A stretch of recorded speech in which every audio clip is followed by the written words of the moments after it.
Good afternoon, evening, morning, whatever. I'm Angel Rivera. I'm the host, Angel in the afternoon, and today we are going to talk about Donald Trump and the Colorado Supreme Court ruling, which is too much and ridiculous and absurd and against every legal principle out there. And my guest tonight is Heidi. She's our INN. What are you exactly? What's your role? I Oh, forgot. I'm I'm a sorry. social media manager for the INN Facebook and Instagram That's pages. it. That's it. That's right. I apologize. I kind of forgot your role. I was like, Oh, oh. it's okay. I'm definitely behind the scenes. Mm-hmm. Yeah. So he's my guest tonight. We're going to be talking about the Trump thing and other stuff that may come up. We usually go about 90 minutes, so it's not. I'm not. I don't intend to go long. Actually, since it's 3 days before Christmas, Merry Christmas, everybody. Mm, all right. Hello, Desert. How are you? Yeah. So as everybody knows, the Colorado Supreme Court ruled that Donald Trump is disqualified from the ballot in Colorado, and they ruled 4-3 the decision. Which all seven, by the way, are Democrats. Every one of the justices in Colorado are all Democrats. So it's 4-3. Not even. It wasn't even like a 7-0. It was like there were like four Democrats, or all of them, by the way. The four who ruled went they were all went to Ivy League schools, and meanwhile, the other three that ruled against it, they all went to Denver Law. So yeah, so it's like yeah, I mean, it's obvious that the Ivy Leaguers don't want Trump around in the White House again, or any chance of the White House.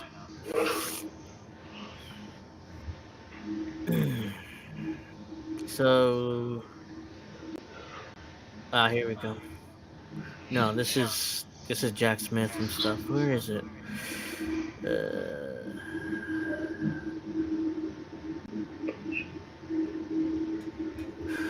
so where? Here we go. Let's start with this.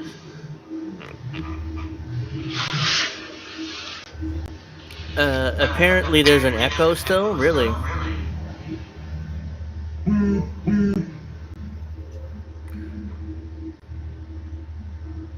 Oh god. Hold on a second. Don't know. Oops. Oh, here we go. Yeah.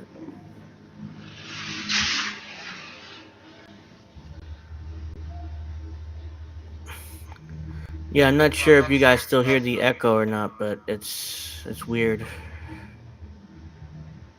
Yeah, I don't know where it's coming from. I don't think it's me.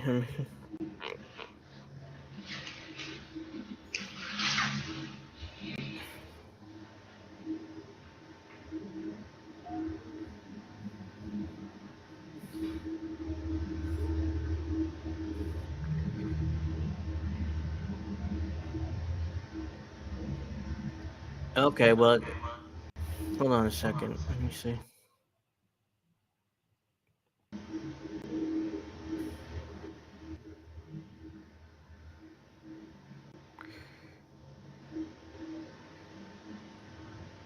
Yeah, that could be it. It's coming from Heidi's speaker because I hear a little bit of it too.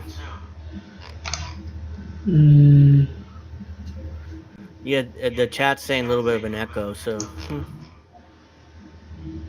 trying.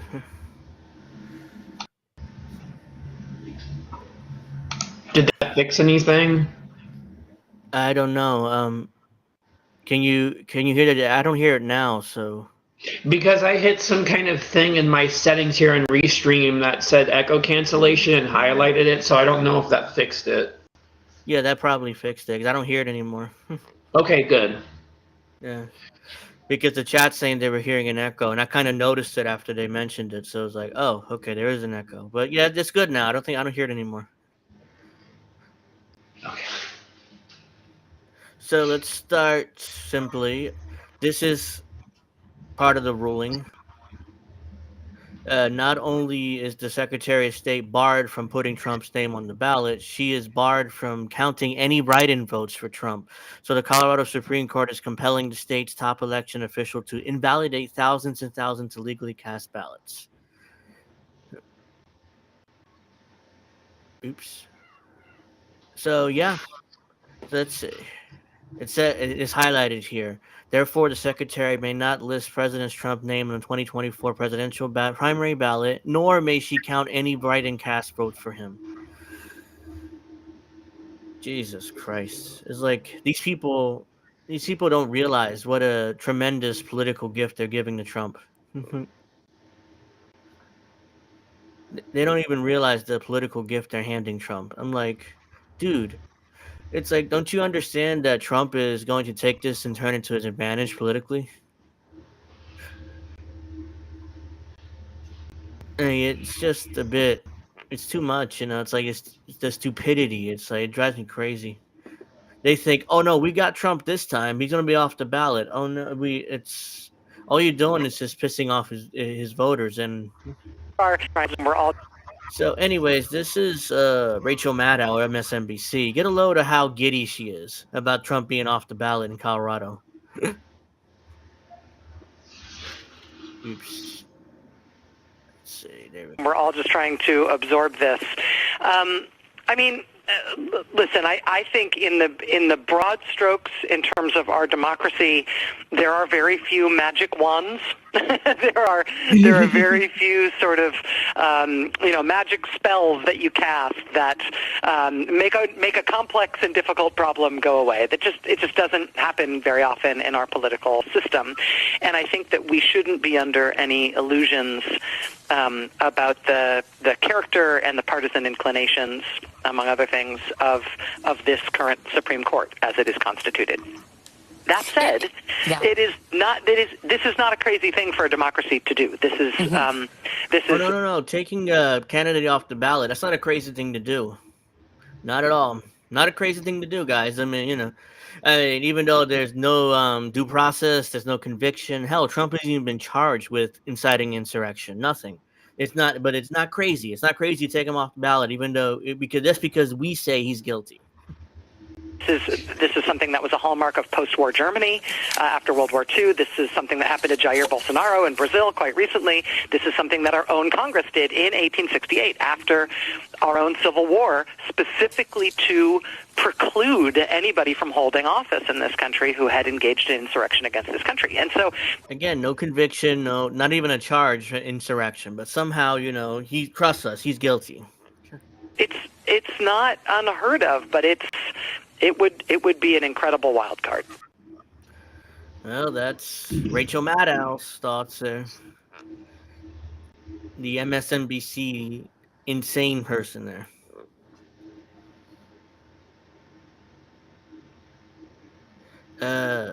So here, Sean Grimsley, the attorney for the voters in Colorado who wanted Donald Trump removed from the ballot, tells Caitlin Collins he's not worried about the decision leading to chaos. We do think we have a chance at the Supreme Court. Yeah. Think that you have a chance at the Supreme Court? Nope. We do. I think we have a chance at the Supreme Court. First of all, Trump is going to have to convince the Supreme Court to take this case. And I can imagine a world in which the Supreme Court says, this is pretty early on in the election cycle. Let's see how this plays out in some other states first. So he's first going to have to convince the Supreme Court to take it. And once he convinces the Supreme Court to take it, I do think we have a good shot on the substance. Again, we've got good, strong findings and facts from the district court. I think even the U.S. Supreme Court will respect and defer to those fact findings. And I think on the legal issues, we're very strong. Well, when you're talking about you believe he'll have to convince the Supreme Court to take this, I mean, how long do you envision this playing out? How long do you think it could be before they do take it up? Well, I suspect he's going to move pretty quickly to seek cert in this case to review the Colorado Supreme Court decision that issued today. But it could be that the U.S. Supreme Court says, there are 50 states. This is really the first state that has decided this issue on a full record. Why don't we see what some other states do first before they weigh in? If this does take a long time, I think that's going to be a big question for people. And it makes me think about the arguments that were being made in front of the justices in Colorado. One of them was worried about this potential for chaos. Some states letting Trump be on the ballot, some not. Eric Olson, who is one of the other attorneys arguing this, said that any disorder he believed would be figured out pretty quickly, was the quote that he used. I mean, that does not seem guaranteed. Are you worried that this could lead to chaos? No, I don't think it will lead to chaos. I think, again, either the court will take it up fairly quickly on this time frame, with Trump seeking to appeal this ruling, or you will see another state do something in relatively short order, I would suspect. I'd be a little surprised if this issue weren't settled by the Supreme Court during the presidential primary, and certainly before the general election. What do you make of what's at the basis of the criticism of this argument, which is that it's undemocratic and that it's the voters who should be able to be the ones who are making this decision? Yes, it should be the voters. It shouldn't be some elitist judges, who decide, oh yeah, we're going to take him off we're going to take him off the ballot because of reasons. We think he's guilty of a crime that he didn't commit, or at least not even been charged of committing. About who's on the ballot and who's not. I mean, Chris Christie is one of the biggest critics. He is trying to take Donald Trump's job as potentially the next president, and he is saying that he thinks this is the wrong ruling. Well, I respect Chris Christie's view on this, but qualifications by definition keep people off ballots and prevent people from voting for who they want to vote for. So, for instance, if I mean, you cannot vote who you want to vote for because we say so. We and the elite in this country say so. Obama wanted to run again, he could not. Even though I'm sure there are many people out there who would love to see him serve a third term as president. Arnold Schwarzenegger. Not me. I don't want to see him serve a third term. Could not run for president because he is not a natural born citizen. Qualifications, again, by definition, keep people off the ballot. And Donald Trump is the only person to blame for this. I understand that his supporters may be upset. No, it's not. It's not our fault. It's Donald Trump's fault. Even though he hasn't been charged with a crime and there's no due process and anything like that. But no, it's his fault. Trust us. It's not our fault. That he could be off the ballot. But he needs to look in the mirror as to what he did on January 6th and the days leading up to it. He is the one, and it is his actions that are going to be the thing that keeps him off the ballot. He engaged in insurrection. No evidence for that. He hasn't been charged. The framers of the 14th Amendment after the Civil War said, we will not have people holding office who have taken a solemn oath to support the Constitution represent our country again. And he has done that to himself. And if the Supreme Court does take it up, and they've got 3 conservative justices that were appointed to the court by Donald Trump at the center of this, you think that conservative-leaning court is going to hear your argument and agree with you? I do, because, I heard Ellie Honig earlier say that somehow our argument was not an originalist argument. It very much is. If you look at the originalist meaning of the 14th Amendment, it clearly covers the president and the insurrection that he engaged in on January 6th. Based on what? He didn't, again, he's not been charged. He's not even, there's no due process. He hasn't gone through a trial, nothing. Based on what? I think the just an arguments that assertion. we're going to make, the historical-based arguments, are going to be very appealing to some of the conservative justices there. And I don't think they have any great fealty from a political standpoint to President Trump. They have a conservative viewpoint of the Constitution, but we think the argument we are making regarding the Constitution is a conservative. Yeah, it's a conservative one. Yeah, I mean, except for the... oops, go back. Let's see. Desert says, Collins reminds me of Ben Shapiro. You put a wig on Ben Shapiro, I mean, I could see that. It looks like her. It looks like Ben Shapiro.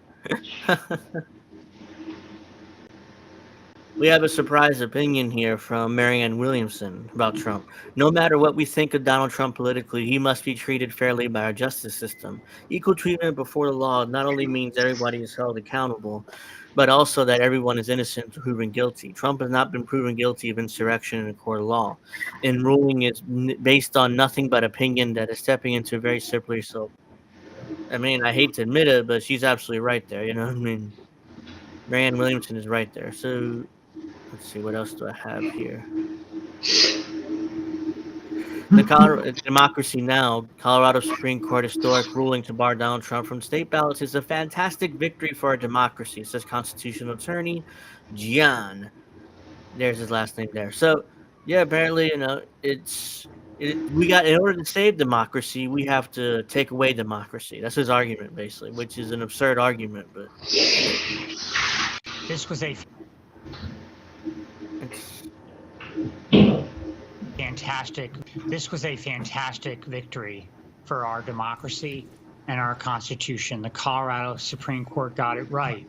Donald Trump is disqualified under Section 3 of the 14th Amendment for inciting, mobilizing. again, he hasn't been charged with it. I mean, how you're just asserting something that you don't have any evidence of. Facilitating the insurrection on January 6th. Now, to your Sorry about question that. about why not let the voters decide, the fact is that our Constitution makes clear that you have to meet certain qualifications to run for president of the United States. That includes being of 35 years or more by the time of the inauguration, being a natural-born citizen, and not having taken an oath to defend and preserve the Constitution and then turned around and engaged in insurrection.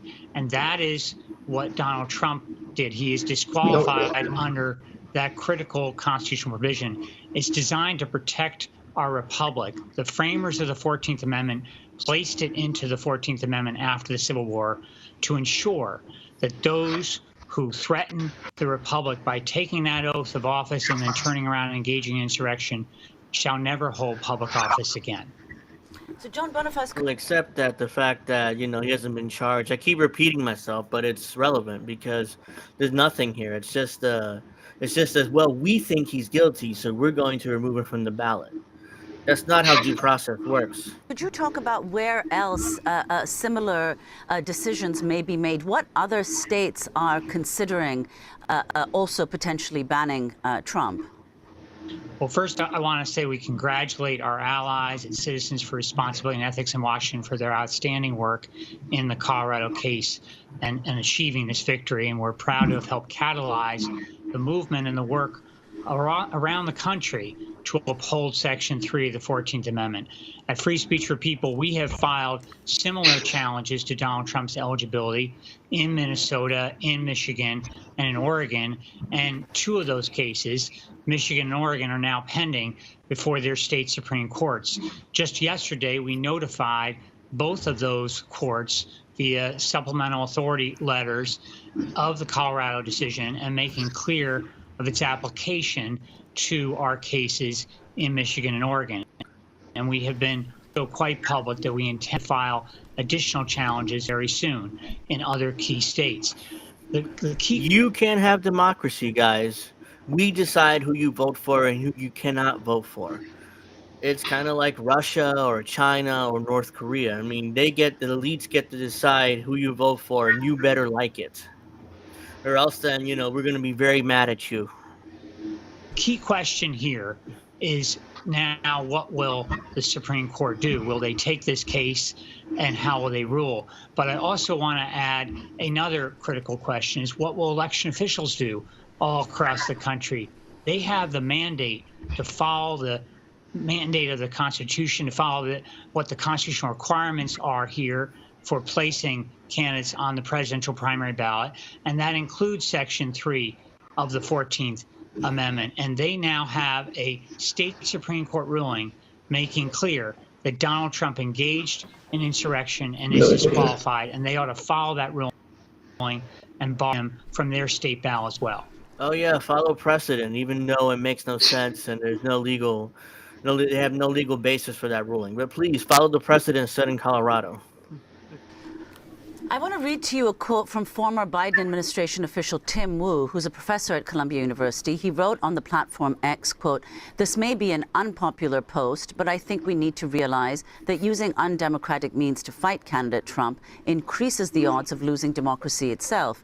I don't mean you should ignore clear-cut violations of the law, for example, accounting fraud in the New York case, but anything that feels like a reach is dangerous," Tim Wu said. If you could respond to that, John, and also the fact that Biden was asked about the Colorado decision on Wednesday, and this was his response. Is Trump an insurrectionist, sir? Well, I think certainly you're self-evident. What? I didn't understand a word he said there. You're like, blah, blah, blah. This was his response. Is Trump an insurrectionist, sir? Well, I think certainly you're self-evident. I can't understand him. Saw He it said all. something Now, about whether the 14th self-evident. Amendment applies, I'll let the court make that decision. But he certainly supported an insurrection. There's no question about it. None. Based on what? He just keeps asserting it and hoping to God that it turns out to be true. Zero. And he seems to be doubling down on about everything. So, John, your response to what President Biden said, and then also Columbia Law Professor Tim Wu. Well, just on Columbia Law Professor Tim Wu, and I admire his work, but I think he's wrong on this matter. This is not an anti-democratic fight in the courts. Yes, it is. This is, in fact, a fight to protect our democracy and to protect our Constitution. We cannot ignore what the clear language of Section 3 of the 14th Amendment is, and the reasons why the framers of the 14th Amendment placed that into the Constitution. This was right after the Civil War. There were ex-Confederates who sought to remain in power or to attain power, and a clear decision was made by those who drafted the 14th Amendment, by the Congress that passed it, and the states that enacted it, that those who take an oath of office to defend our Constitution and then turn around and engage in insurrection, as the Confederates did, are barred from ever holding public office again. They represent a threat to our republic. And now we have the second insurrection in our nation's history on January 6, 2021. Donald Trump incited that insurrection. He Based on what? mobilized it. He engaged in that insurrection, and he is barred from holding future public office. This is about protecting our democracy. If we ignore this You provision have to protect democracy by taking it away from you. That's basically what he's arguing. of the Constitution, we make it a dead letter, and we set a very dangerous precedent going forward that people can ignore their oath of office and engage in future insurrections. As to President Biden's comments, I think he's absolutely right that Donald Trump has proven to be an insurrectionist, and the courts must uphold Section 3 of the 14th Amendment. Yeah, well, he just keeps arguing over and over again that the 14th Amendment, here's the thing about that amendment. It doesn't say anything about a trial. It says, hold on. Let me make sure that I get, I think it's clause 3 or something, or clause. Oh, hold on, let me just do this. Oh, here we go. Here we go. Just have to read. I don't want to screw this up. Let me read to you. Hold on. If I actually share the screen, that'd be nice. Let me read the 14th Amendment here, Section 3, which is called the Disqualification Clause. No person shall be a senator, representative of Congress, or elector of president or vice president, or hold any office, civil or military, under the United States, under any state, who, having previously taken an oath as a member of Congress or an officer of the United States, or as a member of any state legislature, or as an executive or judicial officer of any state, to support the Constitution of the United States of America, shall have engaged in insurrection or rebellion against the same, or given aid or comfort to enemies thereof. But only Congress may by a vote of 2/3 of each house remove such a disability. It doesn't say anything about a trial.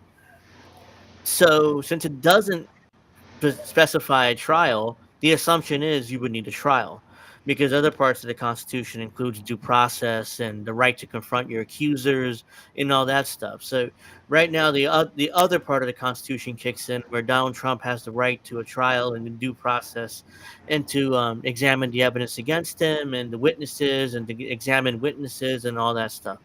So you definitely need a trial. You definitely need a trial. You can't argue that, oh no, I mean, we decided this. Trust us. We decided.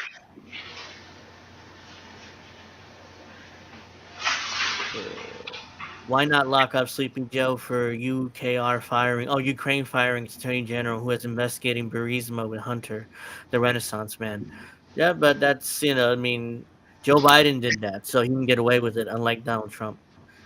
Joe Biden extorted Ukraine threatened to withhold money. Yeah, he definitely is guilty of that, but somehow, he gets away with it because he's a establishment guy. So he's the president right now, and he's the vice president then, and most of the media likes him. So he can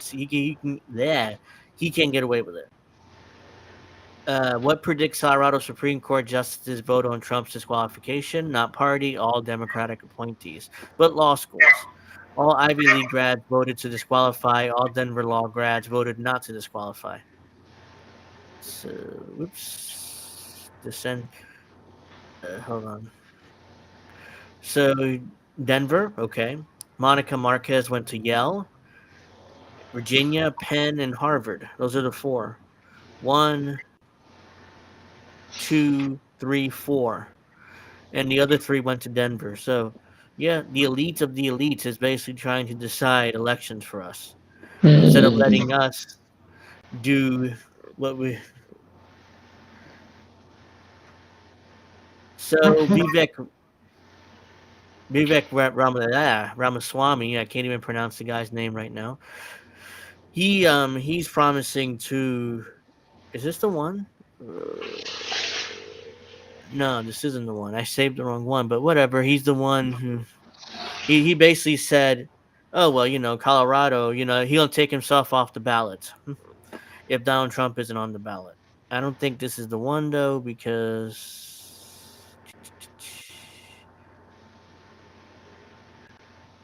no, that's not the one. I saved the wrong one. Oh well, that's not what I'm looking for.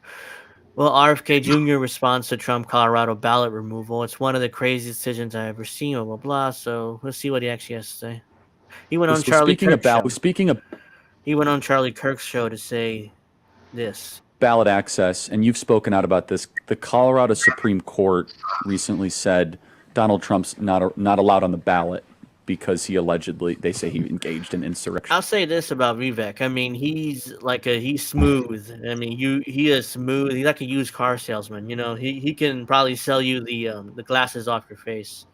He is very smooth, but he's a liar too, and he's just a fake, as Warren says. So, yeah, but he's really smooth though. He's a smooth talker. So. Direction of rebellion. What is your reaction? That's one of the craziest decisions that I've seen, and it's terrible. I mean, it's just terrible that they,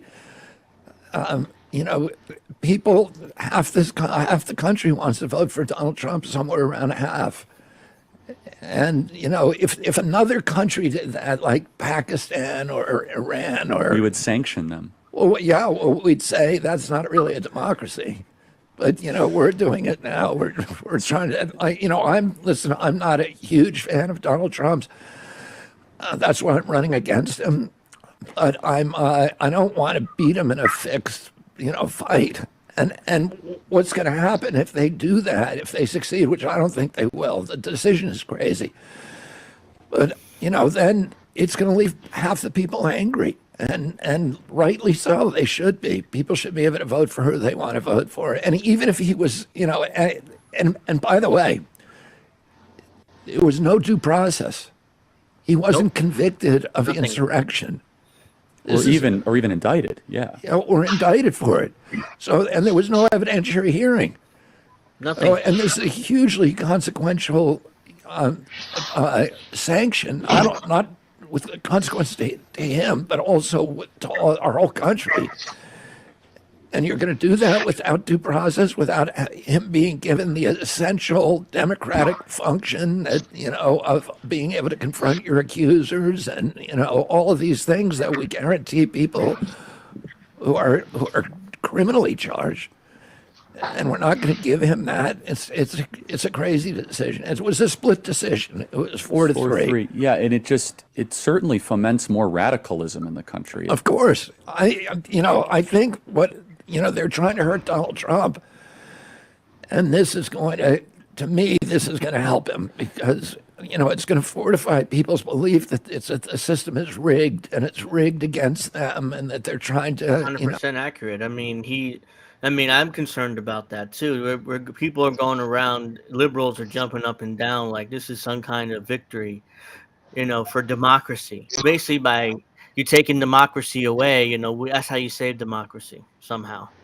So I don't understand how that works, but okay, in order to save it, we have to take it away from you. We only have to vote for the pre-approved candidates we give you.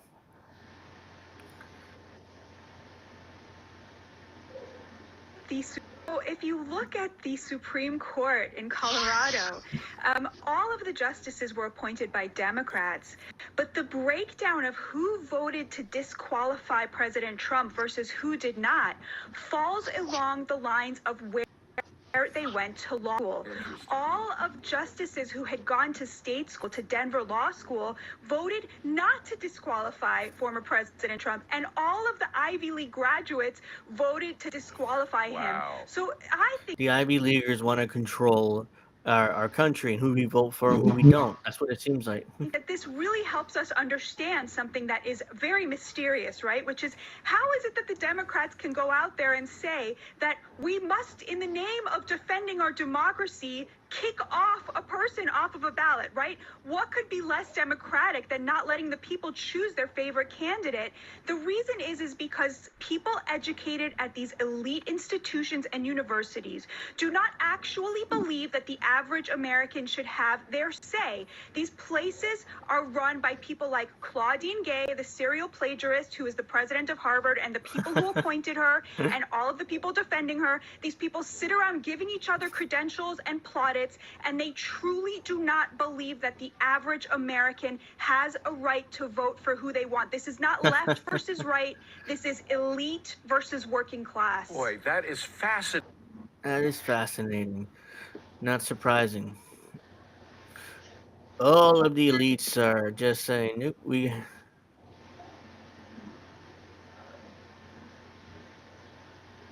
So let's see.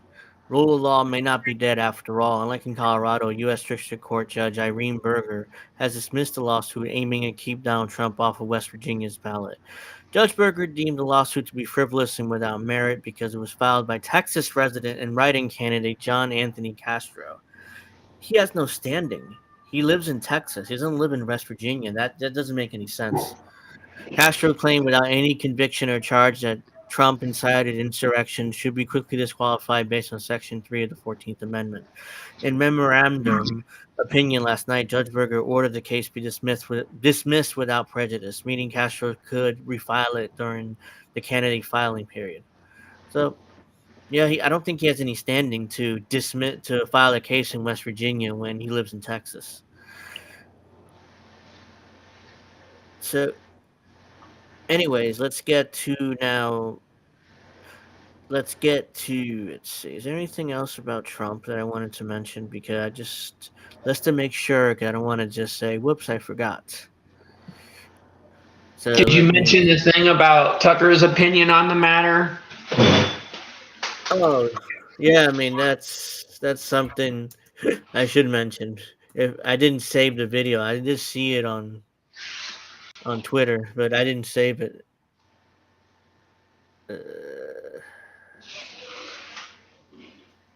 I mean, that's basically, what is it? Tucker using the right words for his handlers, which is why I can't trust the guy. I can't take him seriously. Like, some people are like, well, he stands up for Assange, which is fine. I mean, I admire that. Whether his convictions are right or not, I don't know. But I'll give him the benefit of the doubt on that, maybe. But the way how he says, see, this is what the leftists want. It's like, dude, he knows that liberals are not the left, but he has to do that because his handlers approve of those words. Yeah. Yeah, I mean, it's like, it's absurd. He says a lot of things, some things that are true and right, like the Assange thing, but I don't trust him either. It's like, he's ex-Fox News, and, he was on CNN, he worked for MSNBC, he's all over corporate media for most of his life, so it's like, all of a sudden now he's the rebel after being in corporate media over 20 years. That's just branding. It seems like he just started his own network too, online network. So yeah, I'm not buying this whole thing. So there is a video here to him talking about it. So I'm just gonna. It should be on his Twitter, I would assume. Yeah, I see. I there's an account that clipped out. If I bothered sharing my screen, that'd be nice.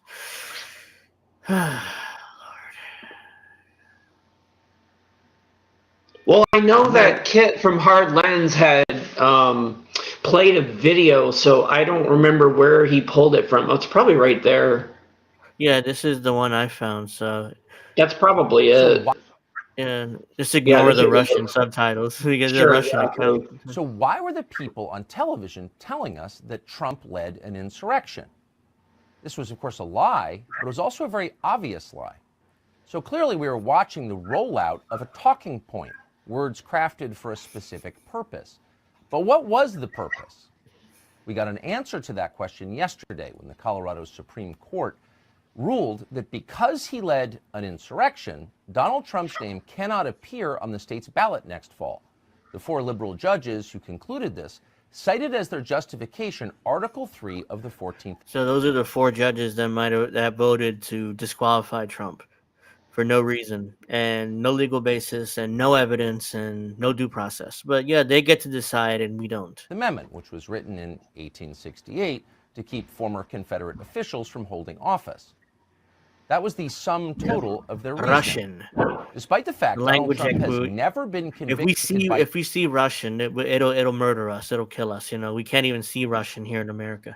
Any court of insurrection, and although the 14th Amendment specifically does not apply to the presidency, Donald Trump cannot run for president because he's an insurrectionist. This seemed like lunacy because it was lunacy. And it is. It continues to be lunacy. Oops. Did I just play that again?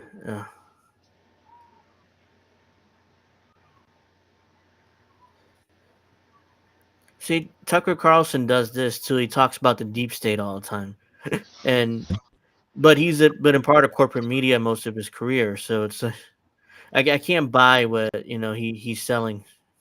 When I say the deep state, I mean the permanent government, the people that are there long after the people that are elected come and go and come and go. For sure. The deep state will not let Trump become president. That's my own personal belief. Neocons, of course, are lining up behind Nikki Haley. You see the press coverage, the Associated Press. You see the mainstream media, the military-industrial complex wants Nikki Haley. Of course, they want to continue to make a lot of money. Biden is a walking vegetable. What do you see happening in 2024? What do your political instincts tell you from having covered this your whole life? I mean, it's opaque. It's like looking through a shower curtain. You can only see outlines. And I'm not bragging, but one of my few skills is I've called most races pretty accurately because they're pretty obvious. The outlines are obvious years in advance. And certainly a year out, they're very obvious. In this case, it seems irresolvable. So you have, basically every power center in the country will do anything to prevent Trump from winning anything. I mean, that's the most important thing to them, is to keep Trump from becoming president again. Now, why is that? Is a whole separate and very interesting conversation, but that's just a fact, okay? And these are the same people who are lecturing us about democracy. We're saving democracy. Democracy dies in darkness. Democracy is the most important thing. You heard that creepy defense contractor say what we're really doing is preserving democracy. We're not just like selling weapons. We're preserving democracy, which was a nauseating clip, and I hope on some level he's punished for that. But anyway. But then at the same time, you have Trump is leading the race in every non-partisan. Willie Bragg says Nimrata Randhawa is the real name of Nikki Haley. I probably butchered that, but whatever. There's nothing wrong with her real name, but a lot wrong with her neocon warmongering. 100%.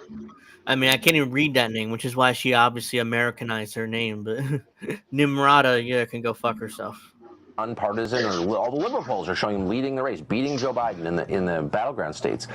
So, like, they can't let him win, but if they don't let him win, then it's just super obvious that all this democracy stuff was fraudulent and that it's not a democracy, it's an oligarchy run by the richest people, that Bernie Sanders Which you're one of them, Tucker. I mean, aren't you, your family has the what's that? The frozen food empire. He's an heir to that. I forget which one, but his family makes frozen foods, and that's how they became extremely wealthy. back when he was a free man was telling the truth.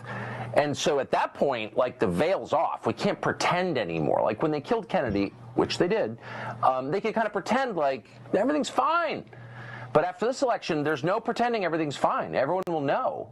And it is a little bit like you get kidnapped, you get thrown in the back of the car, and all of a sudden the kidnapper turns around and lowers his mask and you see his face. And that's not a good thing. Because once you see his face, he has to kill you. Because you know who he is. He can't let you go then, okay? So you sort of want the kidnapper to keep his mask on because the pretense allows him the freedom to let you go in the end, to pretend everything's fine. But they've showed us who they are with such unmistakable clarity that I kind of don't know how we get along after this election unless they decelerate and just do what they should do, which is like, look, we don't like Trump, here's why. We don't think he's good for the country, here's why. We think Joe Biden's great, here's why. America, make your choice. But I don't think they are going to do that. They're morally obligated to do that, but they won't. And it's incumbent on them to do that. Stop charging them with bullshit crimes that your own people skate on. Like, that's the truth. Stop that. Just let the election happen. Let's have a free and fair election for the first time in a while since 2016. And if they allowed that to happen, I think the country would get better. And then if Trump is a crappy president, okay, we survived it the first time. He's not very radical, actually. He's pretty moderate. We'll be fine. But I think they're too... Well, now that's the truth. Trump was pretty establishment and moderate as president. So they're acting like Donald Trump was some kind of radical and revolutionary. It's just bullcrap. Hey, Gamer, Desert, Willie Bragg is here with us. Warren is still here with us. If you haven't already, just please like the stream. It helps a lot with the algorithm. Please like and and share. Thank you in advance. So yeah, just give me a like. It helps a lot. And now let's go. Tucker Carlson is right, though. I mean, Trump was pretty moderate as president. He wasn't even like a right wing, far right lunatic. I mean, he did get to appoint 3 Supreme Court justices, which overturned Roe versus Wade. But yeah, that was pretty much his only far right thing that he did as president. The rest of it, Trump was like Mitt Romney, or like John McCain, or like George H.W. Bush, or George W. Bush. Hell, I mean, I think George W. might have been further right than Trump, but. Willie Bragg says, "Yep, Trump is less right wing than the rest of the GOP monsters. Still too far right wing for me." Yeah, I agree. He still, I mean, free and fair election. What about the 2000 election, Tucker? Yeah, I mean, the Republicans, they stole the 2000 election from Al Gore. I mean, it's obvious that Al Gore. There's been like what 20 recounts since then, and Al Gore wins every single time. If they just would have done the recount properly, Al Gore would have been president, not George W. Bush, which, again, we don't know. I mean, we're going on a rabbit hole here, but we don't know how history would have been different if Al Gore would have been president. Would 9/11 happened? Who knows? Were we invade Iraq and Afghanistan? Who knows? Again, that's interesting speculation, and they can get into it, but I don't know whether Trump or Al Gore would have. First of all, 9/11 would have happened. Maybe, I don't know. Maybe it was inevitable, or Al Gore would have listened to the CIA and their two different memos and actually stopped it from happening. Or maybe he would have let it. It would have happened anyways. And would we have invaded Iraq and Afghanistan? Or yeah, Iraq and Afghanistan. I don't know. I mean, probably. I mean, it probably wouldn't have made a difference who was president then. But one way or another, we would have gone into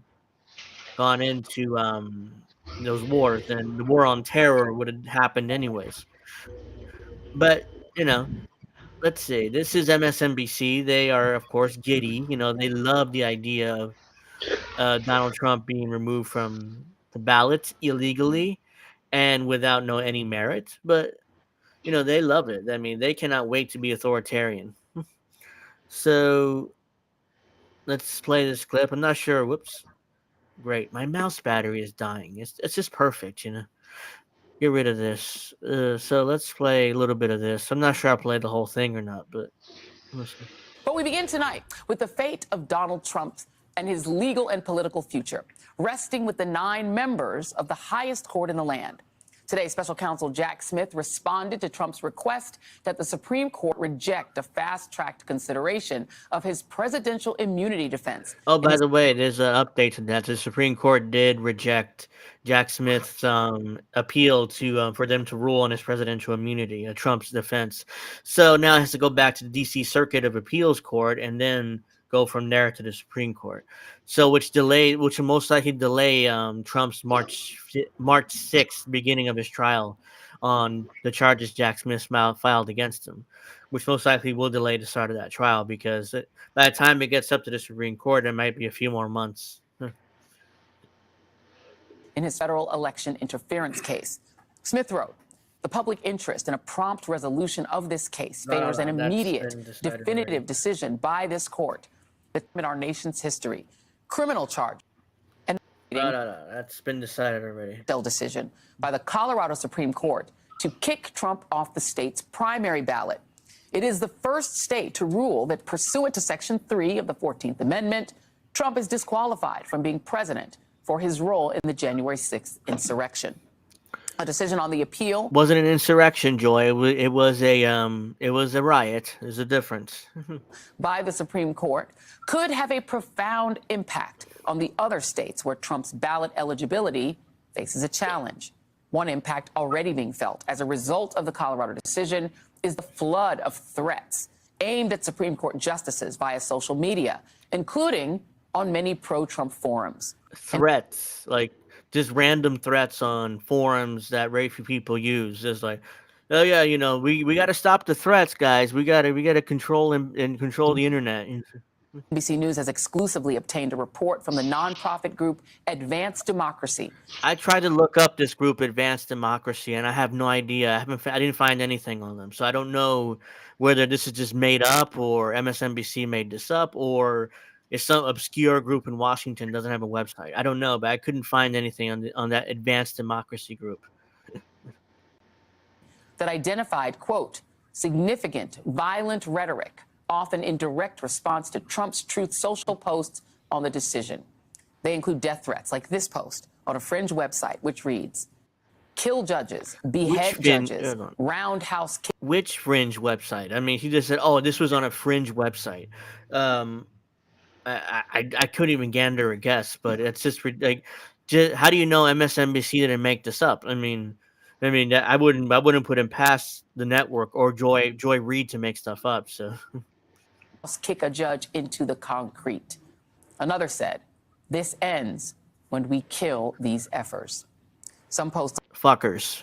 That's what they meant. But of course, MSNBC can't play. They also included the justices' email addresses, phone numbers, and office addresses. Sadly, it is an all too familiar pattern that gets repeated each time the twice impeached, 4 times indicted, civilly liable for sexual abuse. Twice impeached, wasn't convicted either time because it was obviously political, but twice impeached, which is now the Republicans trying to do to Joe Biden. They're trying to impeach him over the Hunter Biden scandal. So once he's impeached, now Republicans turn around and say, oh, the impeached President Joe Biden. It's like liberals that they're doing right now with Donald Trump.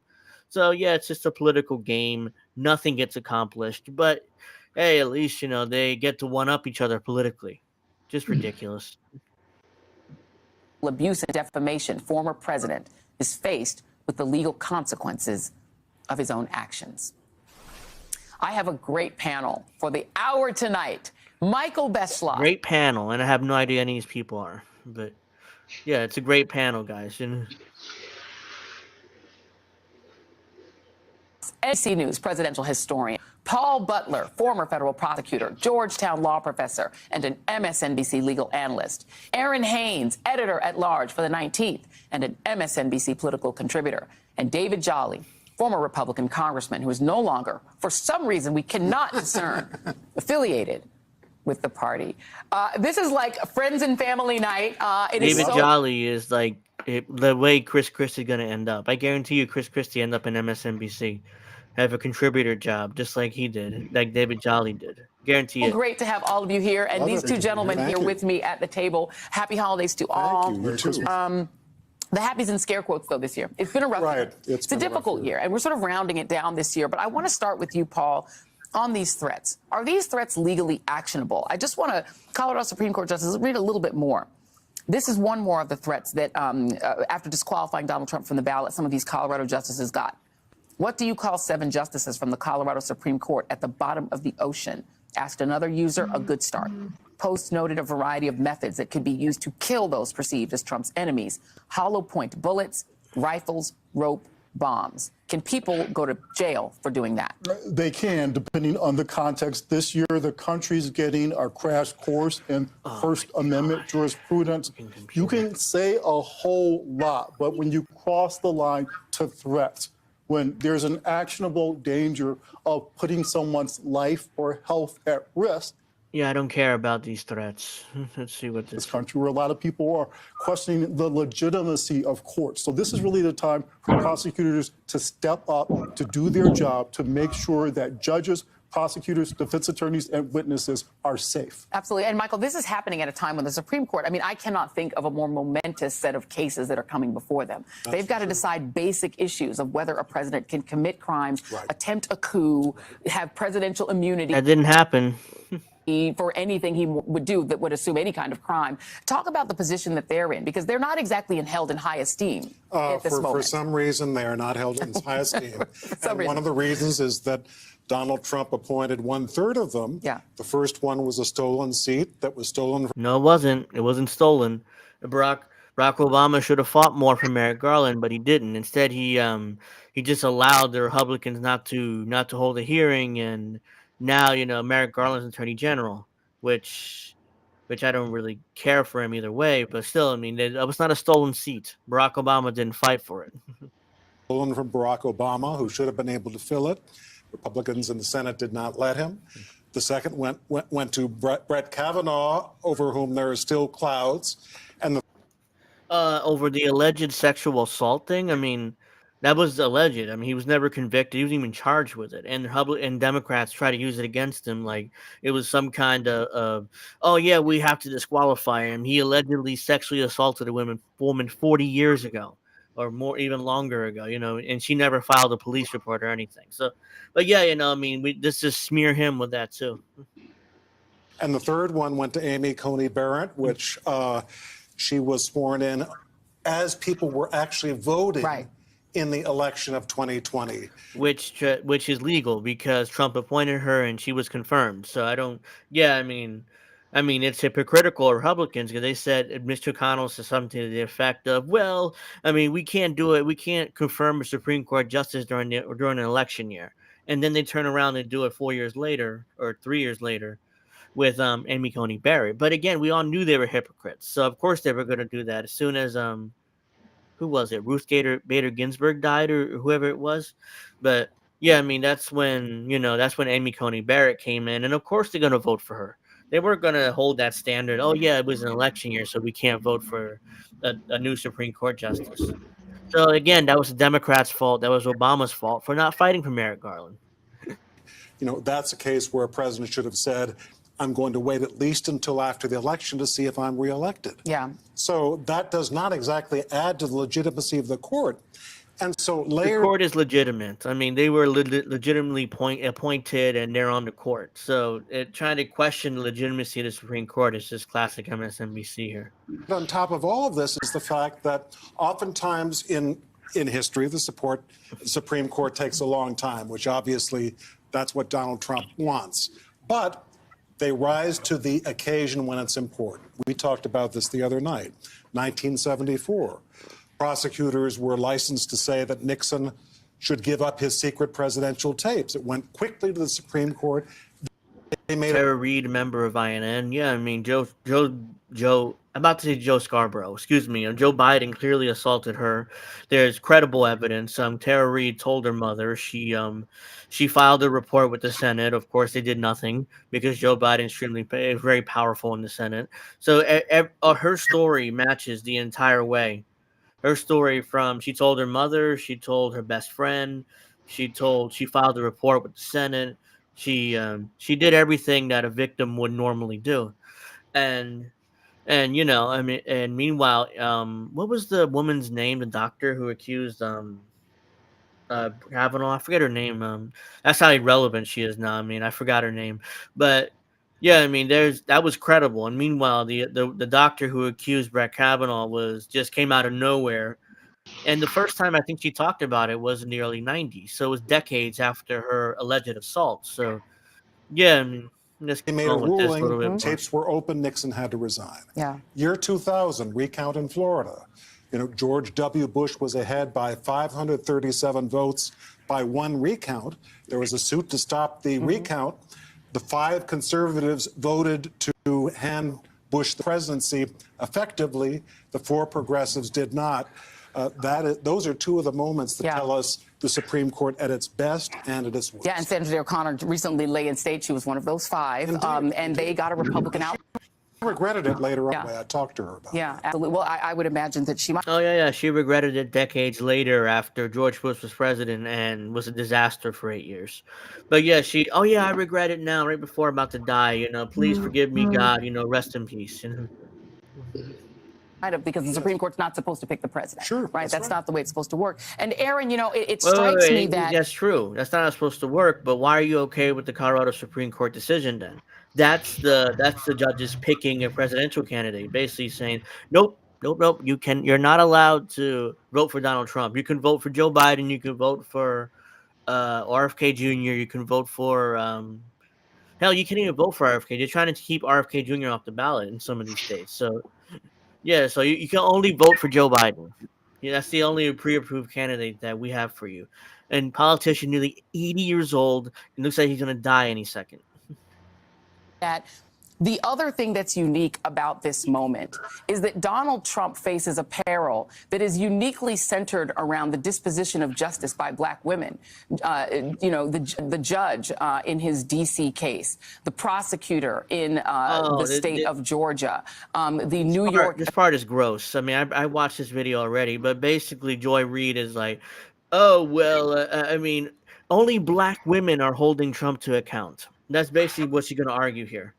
Because one of the judges is black, and Fannie Willis is black, and some other chick is black. I don't remember. What's her face? The New York Attorney General. She's black, so only black women are holding Trump to account. That's what she's going to argue here with her guest here, which is disgusting. I mean, it's like she's using her race. She's basically trying to get black. Oh yeah, black women, only one holding Trump to account. No white people, by the way. Attorney General. And he is using that as a way to declare the entire process to be reverse racism and to then pivot to the kind of open racism that used to be completely unacceptable in politics, but now he's doing it because of the way that the people prosecute him look, namely like you and me.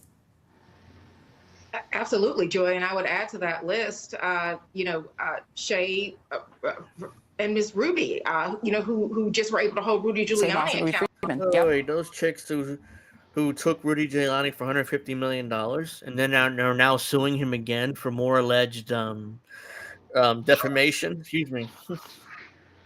Yeah, those chicks. I mean, how much more money do you need? We probably never collect that money anyways. Nobody has $150 million lying around, but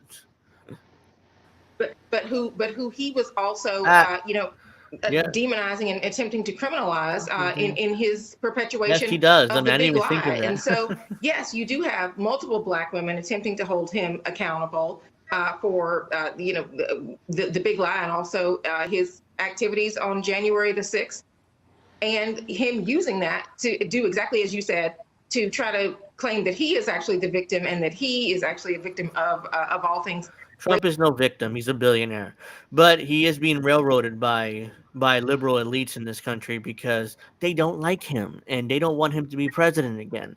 So, in order to save democracy, we have to take away your ability to vote for Donald Trump. Racism and voter fraud. So, I think what's interesting is this Colorado case. Nobody has $150 million lying around, so he has to file for bankruptcy. Same thing happened with Alex Jones. After he got taken for the judge ruled he had to pay $1 billion to the Sandy Hook families. He had to file for bankruptcy. Like, who has $1 billion lying around? Unless you're Elon Musk. But yeah, I mean, I don't think he even has $1 billion lying around. Which he said he's expected to appeal is yet another way that he's going to attempt to say, look, I'm being persecuted here. You all should continue to rally around me. This is just further proof that I'm being persecuted. And also, I mean, that's exactly what's going on. Trump is rallying his base around him, saying that he's being persecuted, and his supporters believe it because that's what it looks like, and that's what it is. Unfortunately, he's being persecuted. He's not a victim. He's a billionaire. He's part of the elite. I'm not saying that, but he's definitely being railroaded, persecuted, whatever you want to call it, because they don't like him and they want him away from the White House, and they do whatever it takes, even breaking the law and even taking away their precious democracy. Just to Paul's point, this is a reminder of the political violence that is still looming as we head into 2024, and you have these judges, you have prosecutors that are trying to kind of muzzle the kind of rhetoric that the former president has been using as a deterrent, but it's certainly not deterring his supporters, who are also making now these threats against the Colorado Supreme Court judges. So, all of this is certainly not. Judges get threatened all the time. That's not just specific to this case. Judges always get threatened. It's part of their job. So I'm not really that concerned about something that is deterring him from his behavior and his continued kind of allegations that he is the victim here. Race is absolutely a part of it. Don't watch MSNBC. Don't watch it on Peacock. Peacock is shit. It sucks. Trust me. I have to watch it to watch the WWE, and it's garbage. I mean, it's like one of the worst streaming services out there. Don't watch Peacock. Don't watch MSNBC. That's my advice, if you're going to listen to me on anything. So, let's see. Oops, that's not it. So, let's see. Anything else? MSNBC is, they're obsessed with this Michigan case. I'm not sure if you guys heard about it in the chat, but Michigan now, it allegedly is a tape of Trump trying to call Michigan's election officials and get them not to certify the election. And, just like in Georgia, allegedly now he was charged with RICO statute in Georgia, which is ridiculous. I mean, the RICO statutes were designed to get rid of the mob, not from a president that was trying to investigate the election. So, excuse me. So Trump, he allegedly called the Georgia officials. Let me see, or not Georgia, Michigan, sorry. And they there's allegedly a tape of this. But at the time last time I was looking at it, MSNBC hadn't even heard the tape. But they ran with the story anyways. So, of course, no surprise by MSNBC, they didn't even bother listening to the tape before running with the story. But yeah, the story, even if it's true, I don't really care, because the United States isn't really a democracy. It's more of it's a representative republic, and quite frankly, I don't really care about democracy, especially how much it's failed us in my lifetime, at least. So the two best candidates right now are Donald Trump, who's a former game show host and is about to turn 80, and Joe Biden, who's an out-of-touch 80-year-old or nearly 80-year-old politician who's obviously has some sort of dementia. So in a democracy, that's the two leading candidates for the presidency right now. And somehow I'm supposed to be impressed? Of course not. I'm not impressed. It's pathetic. That's the best two candidates that we can come up with. So taking the leading candidate off the ballot is fascist. Yeah, I mean, it'd be like the same thing if you took Joe Biden off the ballot. That'd be fascist too, because you should allow the American people to vote for the candidate they want. Joe Biden has not been convicted of a crime. He was not. There's no due process, so you should be on the ballot. Even if I think that he was the big guy who took 15% from Hunter Biden's sales, but yeah, I think that. I don't, the evidence shows it, but I think that there's no conviction, so I can't assert that he did it. I can say he allegedly did it, but I'm not going to assert that he's guilty, even though I personally think he is. So yeah, let's get to soccer mom Kyle and his wife, or his crystal ball, because this is conventional wisdom among the PMC liberals on YouTube. The first 10 minutes especially, I'm not gonna play the whole thing because I'm not going to bore you guys, but I'm gonna probably play the first 10 minutes and then move on to another story I have before I wrap up. But yeah, this is the conventional wisdom, because I've watched TYT, I watch all their opinions, and they're pretty much the same as this. So this is your conventional wisdom among the PMC liberal elite on YouTube. Welcome everybody Blah, blah. in a 4-3 decision. You violate, and I understand why that is. It makes perfect sense to me that this is on the top of everybody's mind. But of course, Donald Trump was effectively kicked off of the presidential ballot in the state of Colorado after the Supreme Court of Colorado ruled in a 4-3 decision. You violated Section 3 of the 14th Amendment, which is like the disqualification clause, which basically says if you engage in an insurrection or aid and assist people who engage in an insurrection or give comfort to them, then you're not allowed to run. Right. And so they kicked him off. Now, at the same time, this is the part that everybody needs to remember.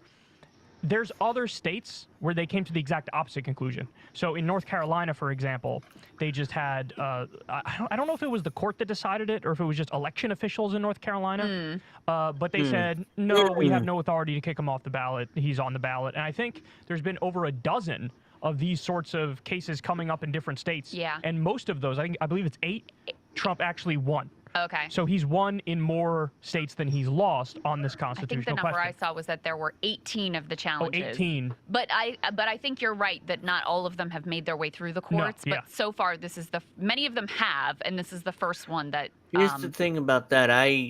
On Twitter I talked about this with the high grocery prices. I bought a small bag of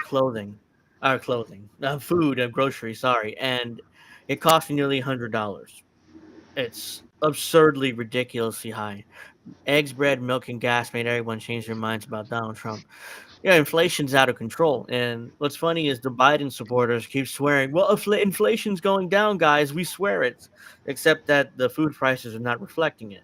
And of course, you can blame Walmart and the corporations for this. They're not lowering prices. But at the same time, ultimately, this falls on Joe Biden. He's the president. He's going to get blamed for it, even though it may not be his fault. But still, I mean, ultimately, he's going to get the blame for this because he's the president and inflation was high for most of his term in office.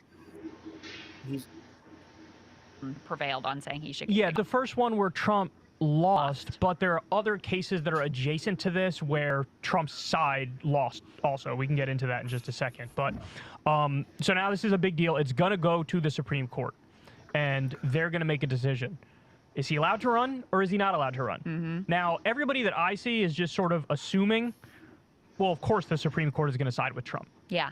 And I actually have not a disagreement, but I disagree with the emphasis because people are saying, like, for sure they're going to lean that way. I'm not as sure as everybody. I think it's like a 65% chance Trump's side wins, but 35% is an actual shot. And I can explain why I think that. But go Yeah, ahead. sure. I mean, I'm more in the 95-5 category. So Not even 90-10. See, I find that crazy, to be honest. I'm more skeptical than you, and the reason I actually think so. First of all, we can talk about some of the legal analysis here, which I think is important. We can get to that, but I also don't want to kid ourselves that that's what these justices on the court actually do. They decide what decision they want to make through their partisan and ideological lens, and then they sort of. Oh no, but the Colorado Supreme Court, they weren't partisan and they weren't ideological. But somehow the U.S. Supreme Court is. See how partisan crystal ball is being here. Work backwards from there's my Oh experience. no, but the Colorado Supreme Court, they don't work backwards from their conclusions, right? I mean, Trump, they literally work backward from their conclusion. They already decided Trump was guilty, so now their opinion was to try to justify it. So they work backwards from their conclusion, just like the U.S. Supreme Court, you can argue, did too at Roe versus Wade. But you can't say that the Colorado Supreme Court didn't do the same thing. I suspect that in their heart of hearts, there probably is a majority on the court that would love to be done with Donald Trump forever. I also suspect that they do not have the balls to actually. Now that's 100% true. Trump has been the best thing to happen in the Democratic Party. Without him, they practically don't exist. That's it. They've been running on Orange Man Bad for like what 8 years now, since 2016.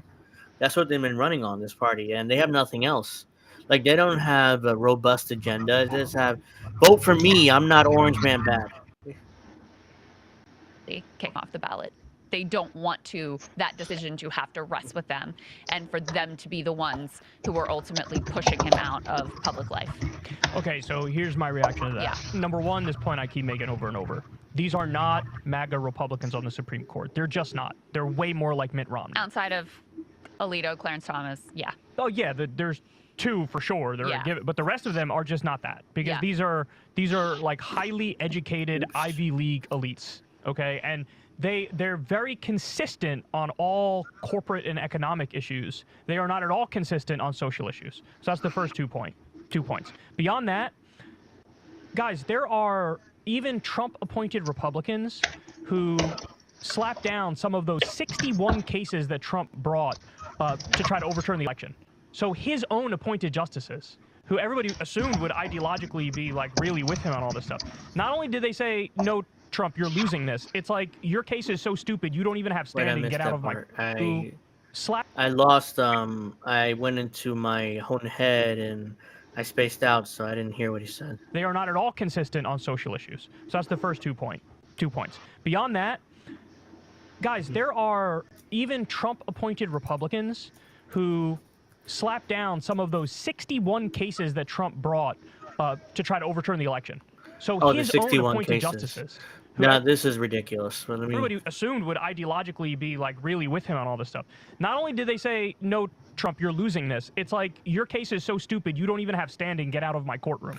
Yeah, most of those cases were dismissed on procedural grounds. They weren't dismissed because they didn't look at Trump's evidence. They didn't look at the Republicans' evidence. Instead, they just dismissed it off procedural grounds. Either it was a standing issue, or it was filed incorrectly, or whatever. Donald Trump's lawyers show how incompetent they are there. They didn't properly file the paperwork. But yeah, I mean, he acts like they were all dismissed because they were ridiculous. No, they were dismissed over procedural issues, which that's Donald Trump's lawyers' fault because they're foolish and they didn't properly file the paperwork. Right? So that's just an example of, oftentimes these judges are more intelligent and intellectual than like your average run-of-the-mill MAGA Republican who is representing some district deep in rural Georgia or whatever. Yeah. So I also think they all want Nikki Haley, and the donor class, This is speculation by Kyle. He has no evidence for any of this. They want Nikki Haley. They're giving Nikki Haley all this money. With the remaining alive Koch brother is giving Nikki Haley all this money. And I think that the court is actually deeply in alignment with the donor class, as we've seen a lot with the... So the Supreme Court somehow wants Nikki Haley? What evidence do you have of that? You can't just assert that, like, oh, well, the Supreme Court obviously wants Nikki Haley, so they might rule against Trump based off that. There's no evidence for that. There's nothing. It's just pure speculation. And baseless speculation. Like, there's some evidence there that the justices may have donated to Nikki Haley or whatever. It's baseless. There's nothing there. It's just speculating. Justice Thomas stuff. So I wouldn't be surprised. And here's the main point, too. If you really want to make the decision, they have everything they need to make the decision. I mean, if you read the actual text of the Constitution on this issue, it's like, oh, that obviously applies. So I have the text in front of me just because I do think... because it's your opinion. It's just like my opinion when I said that Joe Biden's guilty of taking 15% of Hunter Biden's business's money. I think he's guilty. I can't assert it. I can't just assume it. But of course, Kyle's thinks you assuming that just take, Trump's like, guilty the plain because face why? He's a partisan hack. reading of it. Most normies are going to be like, yeah, that sounds about right. And they So are saying that. We'll get to that in a minute. they say no person shall hold any office, civil or military, I read you this already. This. against the same or given aid or most people overwhelmingly feel like January 6th is appropriately classified as an insurrection. Which it wasn't. Clearly, all those people who stormed the Capitol and were like, 1776, we're doing this thing, they were there at the behest of Donald Trump. No, they weren't. The presidency, most people would say, is an office of the United States. Well, the argument I would make about that is it's not true. I don't agree with this, but the argument some people are making is that the presidency isn't an office; it's a military position, which is why that doesn't apply. Like the 14th Amendment doesn't apply to Donald Trump because it's not an office; it's a military position. Again, I don't agree with that. I think that was what some people were arguing online, and it's like, yeah, I mean, technically, could you say it was a military office? Yes, as a commander in chief. And we've been at war pretty much the last 20 years, but I don't really agree. It's clearly an elected office. Like we voted for the electors who vote for the president. So it's not like it's not like we just appointed like a military officer is appointed to like the Joint Chiefs of Staff or whatever. That's that's the argument some people are making, and I don't but it is silly. I don't really agree with that argument. Although a lower court in Colorado said the opposite. They were like, no, he did commit an insurrection, but the presidency is not an office, so this doesn't apply. Okay, that's literally the dumbest ruling I've ever heard. But I do think, and we'll talk about this. Well, it's not dumb. I mean, it's a legitimate argument to make. I don't agree with it, but it's not the dumbest ruling ever because it is a legitimate argument to make that the the presidency is a military office, not like an elected official. Which I think it is an elected official, but it is a legitimate opinion to have. In a moment, just like the normie reading of that, based on commonly understood definitions and language, you go like, yeah, that actually kind of fits to a T. Yeah, and the other point that I find very interesting is there is some precedent in adjacent cases which may have surprising results for people. So there was a New Mexico official who was removed from office simply because he was at January 6th. So they said, oh, you were partaking in this insurrection. It's like a sheriff, right? No, I originally thought it was a sheriff, but actually I don't. It was like ultimately a wasn't a sheriff. County supervisor or something like that. Yeah. And then, but there's also, this is one example. I believe there's actually another example too, but I was looking for it the other night when this decision came out and I couldn't find the details of it. But I remember covering another. So there's at least two examples of. This is lazy, but they didn't bother looking up with the New Mexico official who got kicked off who got removed from his office because of he appearing on January 6th. It's just lazy. They could have really easily looked this up. I found it right now, and it was like less than a minute. So this is what they're referring to here. New Mexico official, first politician removed over January 6th attack, blah, blah, blah. 1st March, the first time 1869 that the court removed an official participating in insurrection. It wasn't an insurrection. It was a riot, and him being there doesn't mean that he was, involved in the riot. But, yeah, they kicked him out anyways. Corey Griffin, blah, blah, blah. This is the guy who got kicked out. He was sentenced to 14 days in jail with a $3,000 fine for misdemeanor trespassing during the Capitol riots.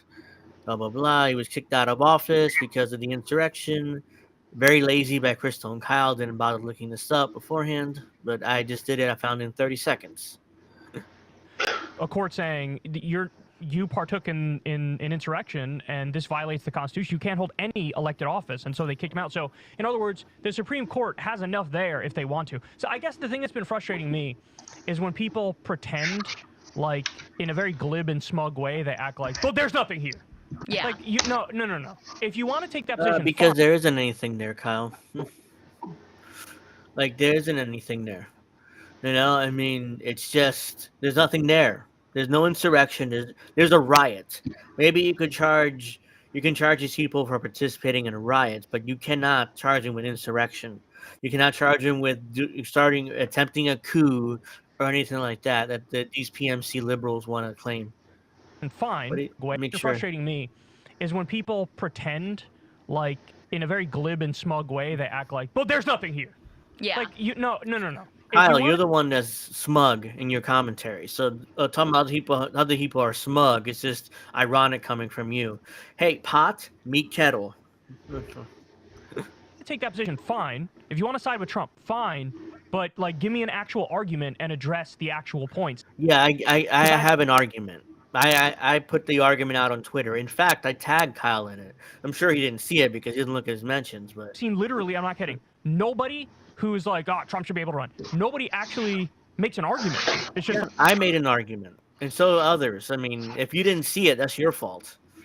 Because you're in your own goddamn bubble.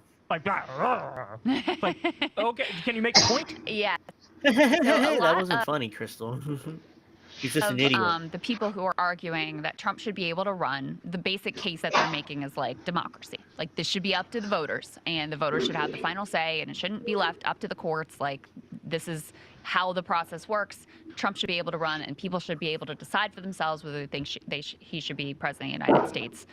Well, Crystal steelmanned the argument pretty well that I've made and others have made online. So, let's see what she thinks, though. Again, that to me is not taking, like, there's no legal argument there. The real argument that's being made there, in my opinion, is just you don't think that this section of the 14th Amendment should exist. You don't think that there's nobody's any saying that. Hold on. circumstances where that's just a straw man. Nobody said that. Nobody said that part of the 14th Amendment shouldn't exist. Crystal Ball is just straw manning. a candidate is kicked off the ballot for committing an insurrection or rebellion. You just disagree with this whole idea. Well, who said that, Crystal? You can't just say, well, some would say, I mean, they don't want that part disqualification clause in the Constitution. Nobody said that. At least I didn't see it. I mean, and I was scrolling through. I responded to a lot of tweets on this when it broke the other day, so I didn't see it. Nobody said that that disqualification clause shouldn't exist. I don't know where she got that from. She's just strawmanning. Which, I mean, that's fine. That's a legitimate position you could take. It's not a position I agree with, though, because I think that the state has an interest in being able to bar from office people who have directly attacked or tried to undermine the state. So I think it's entirely reasonable, appropriate, and good that we have that in the Constitution, and then it becomes a matter of applying it. And yeah, I agree, Crystal. The disqualification clause should be in the Constitution. But the question is, how do you apply it? Which is the Supreme Court needs to decide, because all these cases keep getting filed around the country.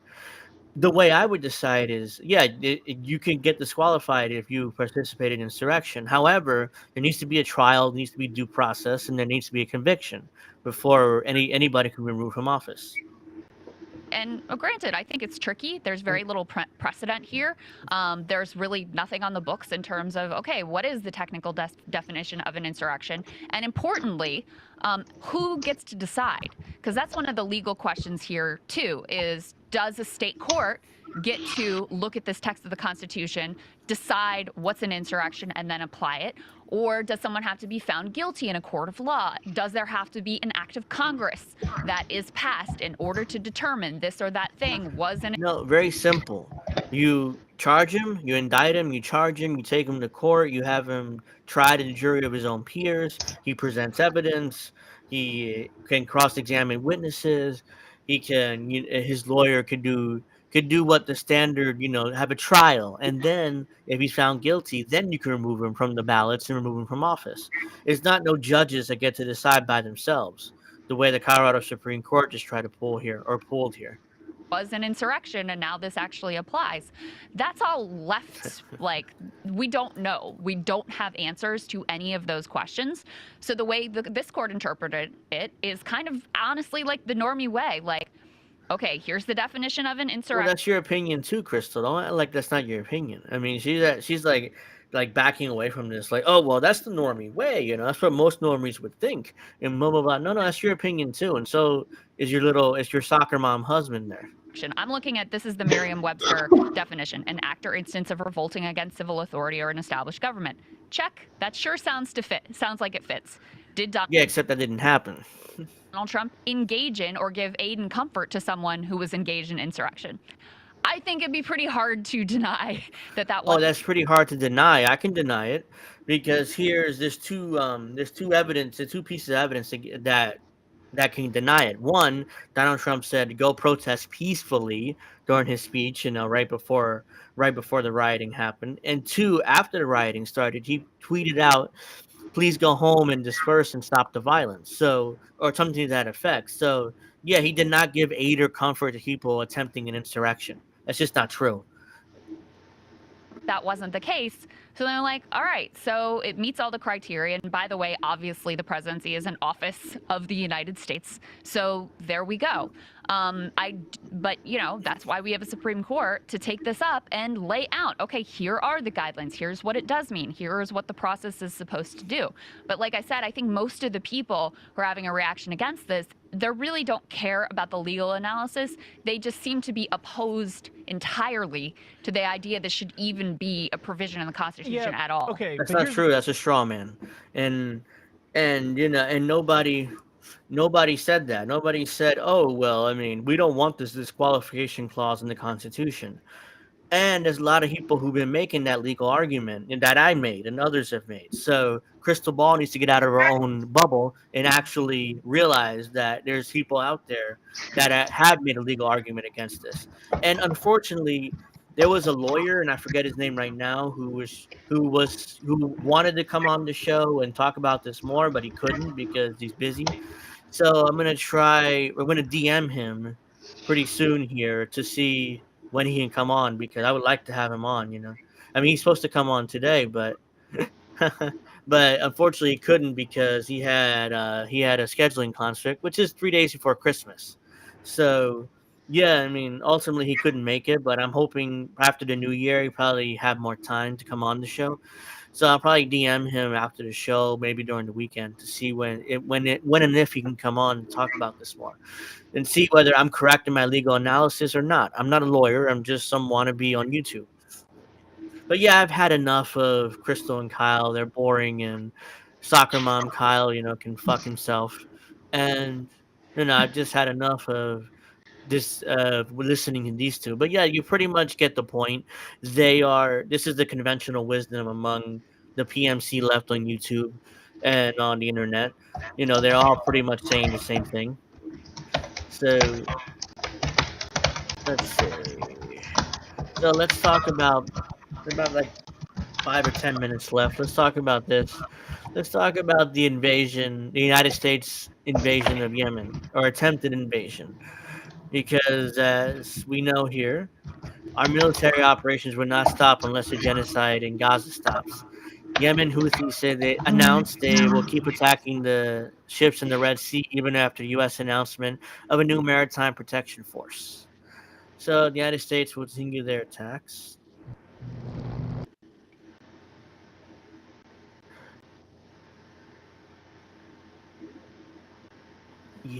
Yeah, I remember that.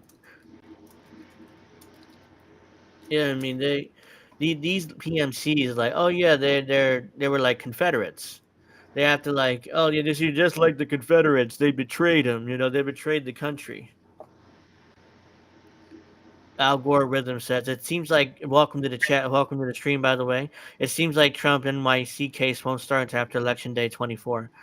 Yeah, with the Supreme Court decision, with the decision that they denied hearing the presidential immunity defense until after the DC Court of Appeals hears it, and who knows how long that'll take before they hear it and then come up with a decision for Jack Smith to appeal or Trump to appeal. So it'll get to the Supreme Court in the summer, and then most likely there won't be a ruling until after the election day anyways, the way Supreme Court normally works. They hear cases in the summer, and then they decide at the end of the year. And then again, they hear cases at the beginning of the year, and they decide in the summer. It takes months before a decision comes out. So most likely, if the Supreme Court says no, presidential immunity doesn't apply here, then they would go to a trial, which won't take place until after Election Day. If Trump's elected, then it's kind of pointless, that trial. Yeah, let's get to this video. Whoops, get rid of that.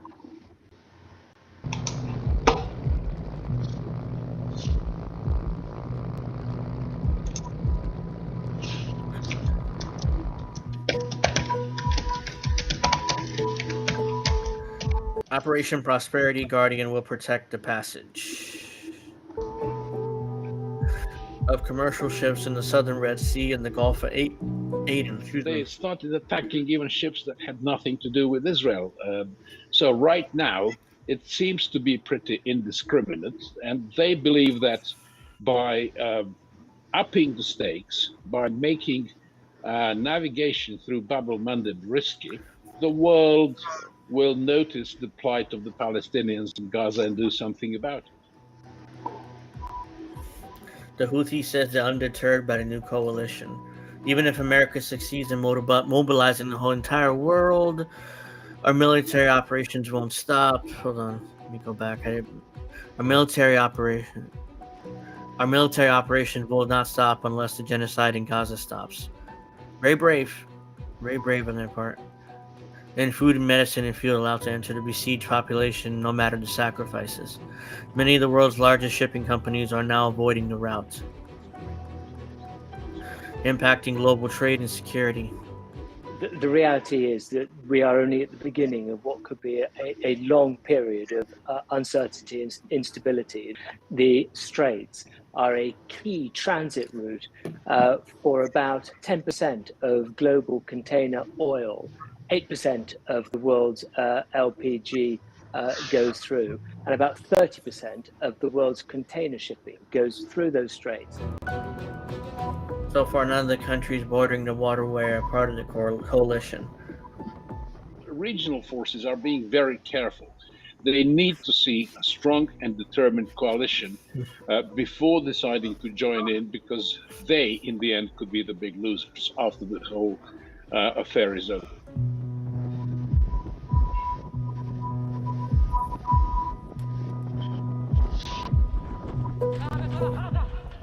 There is no guarantee of success. The best the world can hope is to put together a naval force to help international shipping to mitigate those risks. Yeah, there it is. The Houthis are gonna fight in Yemen, and they're gonna keep fighting until the Gaza the genocide in Gaza finally ends. And I think God bless. I mean, we'll see what happens, but there's gonna be a lot of sacrifices and death. They're gonna have to.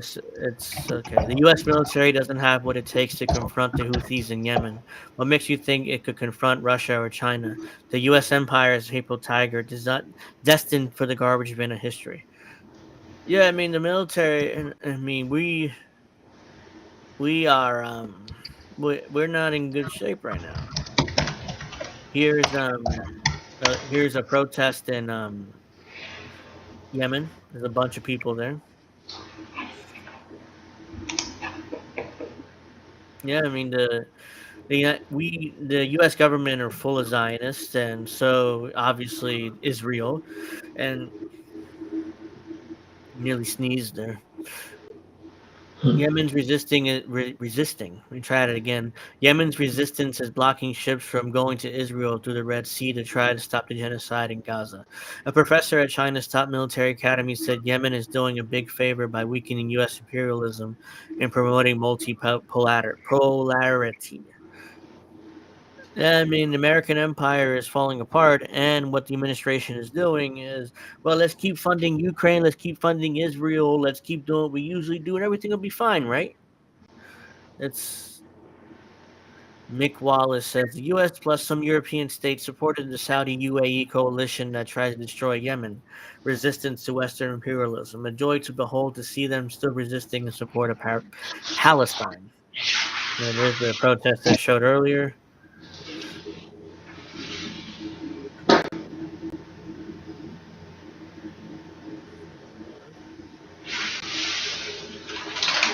I've never expected to see Yemen being the only country willing to fight for humanity, blah, blah, blah. Yeah, I mean, pretty much this is what people... This is great. I'm glad that the Houthi rebels are actually fighting for this. The only people that actually want to fight, the U.S. imperialism, that's very brave of them. Hopefully that'll continue. But yeah, I mean, it's very great. It's very important to hopefully more people join the fight, and eventually this war will end. and the genocide of Palestinians will end. So we'll see what happens there. But let's see what time it is. Yeah, I'm going to start wrapping up here now. So let's see. I hope you guys enjoyed the episode and the stream. I am probably not going to stream next week because it's a couple of days before New Year's. Unless something breaks and I have to come on, or I want to come on, I will. But you probably won't see me next week, next Friday at all. So yeah, so if I don't come on next week, so I hope everybody's a Merry Christmas. Hope everybody's a Happy New Year. Stay safe. Don't drink too much. Don't party too hard. And let's see each other next year after January 1st. So yeah, I mean Heidi's here. She's streaming on Twitch right now. So those links are in the description box below. You guys are interested in seeing that. She's been playing Tekken for the last few days. I've been watching it. She's really good. And if you want to check that out, the links in the description box below to check out her Twitch. Please, give her a follow, subscribe over there. And you might expect to see more from her in 2024. So look forward to that. And hope you guys enjoyed the stream. I know I did. And I'll see you guys next year, most likely, unless I decide to come on and do something. I don't know, but we'll see. I'll let you guys know on my Twitter. Excuse me. And yeah, I'm gonna see you guys next year. So I hope you guys enjoyed the stream. I know I did. And have a nice weekend. Have a Merry Christmas. Have a Happy New Year. Thanks for watching.